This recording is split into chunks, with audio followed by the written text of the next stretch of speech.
Section 2.3 makes it clear that ethics are not just a box to check, they are the core of responsible sociological research. Whether a study uses surveys, fieldwork, experiments, or secondary data, ethical standards are what keep participants safe and ensures that the knowledge produced is credible and respectful. As we move deeper into the course, these ethical principles will shape how you evaluate research articles and how you think about your own potential projects.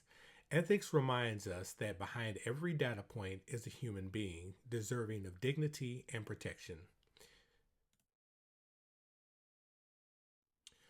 Conerly and colleagues began by reminding us that research has a long and complicated history.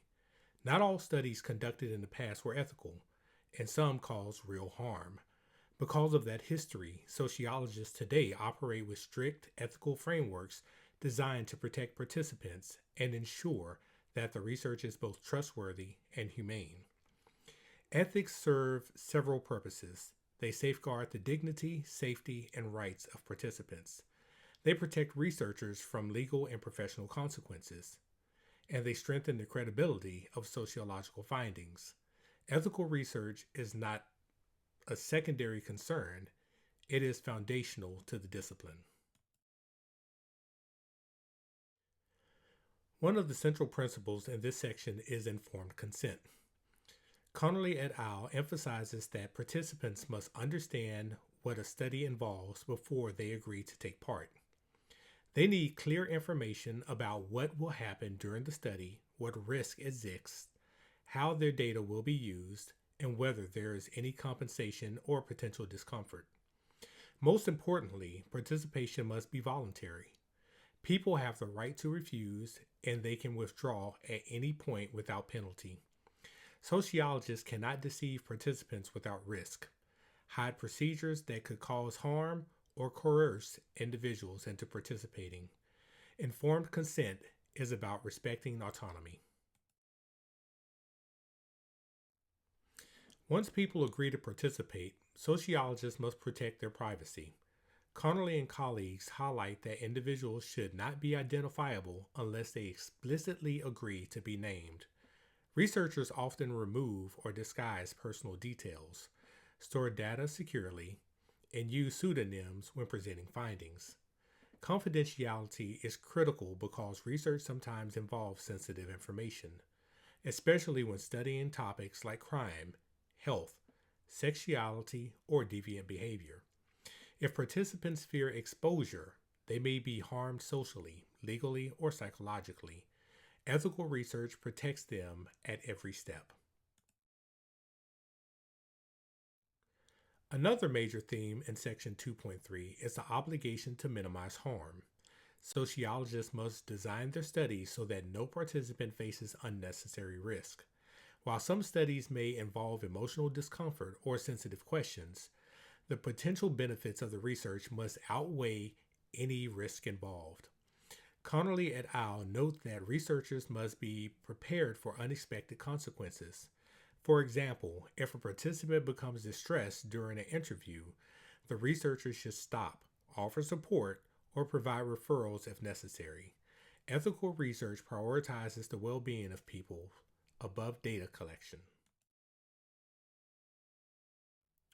To ensure that ethical standards are followed, research involving human subjects is reviewed by an Institutional Review Board, or IRB. These committees evaluate research proposals before any data is collected, checking for potential ethical issues and ensuring that the study meets professional guidelines. According to the textbook, IRBs assess topics such as whether participants are fully informed, whether risks are minimized, how data will be stored, whether vulnerable populations are involved. The existence of IRBs reminds us that ethics are not optional or dependent on a researcher's personal judgment. They are part of a formal system designed to protect everyone involved. Conerly et al. Point out that research involving vulnerable populations demands extra care. This includes children, incarcerated people, individuals with disabilities, undocumented immigrants, and others who may have limited capacity to consent or heightened risk of harm. In these cases, researchers may need additional permissions, such as parental consent for minors or extra safeguards to ensure participants are not exploited. Ethical research requires sensitivity to power imbalances and social vulnerabilities. Ethics also extend to how sociologists handle data. Researchers must report findings honestly, avoid fabricating or manipulating data, and disclose any conflicts of interest. Conerly and colleagues stress that trust in the discipline depends on the credibility of its research. Sociologists also have ethical obligations after the study ends. They must consider how their findings may impact the communities they study, and they must avoid presenting conclusions that misrepresent or stigmatize participants. We've looked at the philosophical approaches behind sociological research and the methods sociologists use to study the world. Now we need to talk about something just as important as the research itself: ethics. Section 2.3 focuses on the ethical standards that shape every stage of sociological inquiry. These standards exist for a simple reason. When sociologists study human beings, they carry a responsibility to protect those individuals from harm and ensure the research is conducted with integrity.